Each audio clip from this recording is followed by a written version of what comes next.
जय हिंद मेरे प्यारे साथियों, मेरे घोड़ों, मेरे आशिकों, आप सभी इस वीडियो को ध्यान से देखना, क्योंकि अब आप घर पे नहीं बैठ सकते हो। चाह के भी आपके पिताजी घर पे नहीं बैठने देंगे, क्योंकि अब आ गई है नौकरी की बहार। बिहार सरकार हो या हो केंद्र सरकार, अब आएगी नौकरी का बहार। आ गई है 84,000 वैकेंसी आपके सामने, आप देख रहे हैं। एसएससी जीडी की 84,000 पोस्ट पे बहाली होनी है। 84,000 बहाली को देख के कहीं आप खुश तो नहीं हो रहे हैं?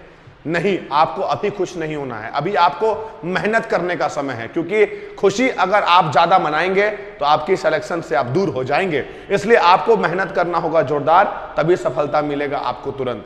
अब करना क्या है? एसएससी जीडी की बहाली ऐसी होती है कि हर एक घर से एक नौकरी देके जाती है। मतलब बहुत आसान होता है। एक गांव का नॉर्मल लड़का जो अपने घर पे पढ़ के इस एग्जाम को निकाल सकता है। और मैं ये नहीं कहूंगा कि आप दिल्ली जाइए, मुंबई जाइए, ढाका जाइए, अमेरिका जाइए इसको निकालने के लिए। मैं सिर्फ और सिर्फ एक बात बोलूंगा कि आप इसको निकालने के लिए 4 दीवारी के अंदर बंद होइए, आप इसको निकाल सकते हैं। मेरे प्यारे साथियों, आप बिल्कुल भर्ती लेंगे। और भर्ती होने का प्रक्रिया क्या है?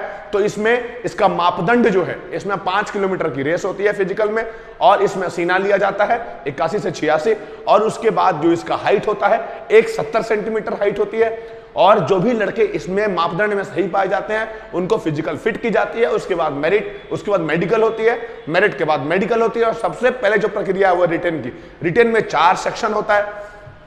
रिटेन में 4 सेक्शन है साथियों, आप देख रहे हैं। रिटेन में 4 सेक्शन है, ठीक है, 4 सेक्शन है।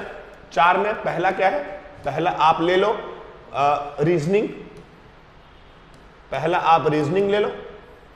आप दूसरा ले लो मैथ्स, जिसको आप लोग मैथमेटिक्स बोलते हैं, और बचपन में हम लोग बोलते थे मेरी आत्मा तुझे हमेशा सताएगी। और तीसरा क्या है? तीसरा आपको यहां पे GK GS, GK and GS, general knowledge and general science. और चौथा जो है वो हिंदी और इंग्लिश। आप दोनों में कुछ भी बना सकते हैं, आइदर इंग्लिश और हिंदी। साथियों, अब इसमें 20-20 सवाल आएंगे, ठीक है, 20-20 सवाल आएंगे, और टोटल 80 क्वेश्चंस होते हैं, और 80 इंटू 2 करेंगे, ये 160 होगा। 160 अंक का एग्जाम लिया जाएगा। आप चीजों को अगर समझ रहे होंगे तो आप बहुत बारीकी से समझेंगे।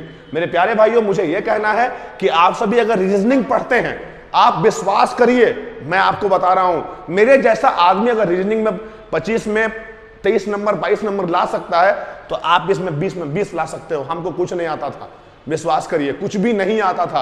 आप आराम से घर पे पढ़िए, आराम से निकाल लेंगे। बस गाइडलाइन सही हो, अच्छे तरीके से पढ़िए, आप एग्जाम को निकाल लेंगे। तो ये हो गया रीजनिंग। मैथ्स में क्या है कि बेस पढ़ लेंगे, और बेसिक क्वेश्चन ही होते हैं, क्योंकि आपको यहाँ पे न दरोगा बना रहा है, ना असिस्टेंट कमांडेंट बना रहा है, ना कमांडेंट बना रहा है। आपको बना क्या रहा है?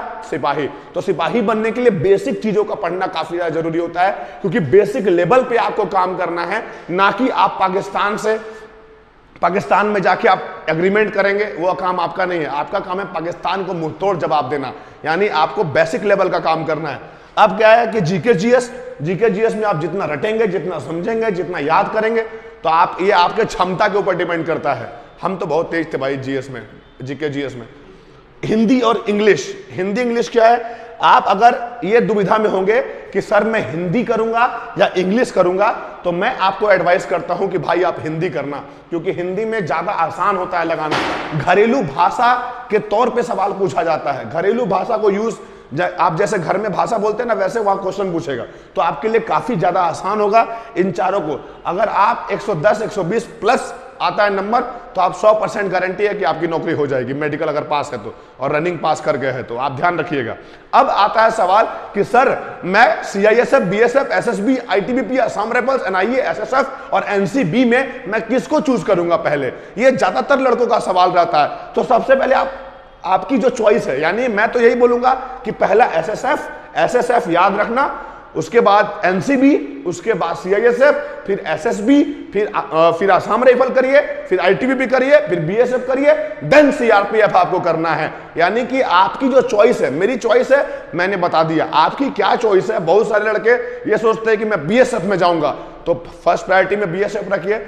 मेरा कहने का मतलब यह है कि जो आप पहले रखेंगे और अगर उस अंक में आपका वो नौकरी फंस रहा है, यानी बीएसएफ फंस रही है, तो आपको बीएसएफ मिलेगा। अब मान लो कि आपका बीएसएफ से 10 नंबर ज्यादा है और सीआईएसएफ इतना मतलब मार्क्स है आपका, लेकिन आप क्या है कि बीएसएफ प्रायोरिटी दिए हैं, तो आपको बीएसएफ मिलेगा। याद रखिएगा, यानी जो चॉइस आप पहले दीजिएगा वही नौकरी में आप जाएंगे। तो चॉइस प्रेफरेंस आपको अच्छे तरीके से भरना है।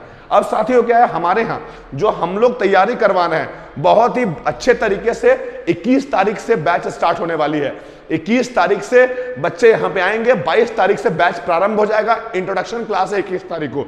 तो बिहार के और अन्य राज्य के जो भी लड़के वीडियो को देख पा रहे हैं, ज्यादा से ज्यादा मात्रा में जुड़े और इस बार एसएससी जीडी पार कर देना है। हम सभी एकदम मिलजुल के इसको निकालेंगे और 22 तारीख वाले बैच को ज्वाइन करना ना भूले। मिनिमम से मिनिमम जो गरीब बच्चा है उस पर पूरा ध्यान दिया जाएगा।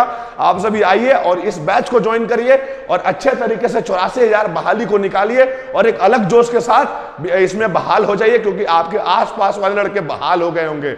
और ये सबसे बड़ी चीज है कि सेंट्रल जॉब है, ये केंद्रीय मतलब सुरक्षा बल है, मतलब ये पैरामिलिट्री में आती है और सरकार जो केंद्र सरकार है उसकी सारी रूल रेगुलेशन इस पे लागू होती है।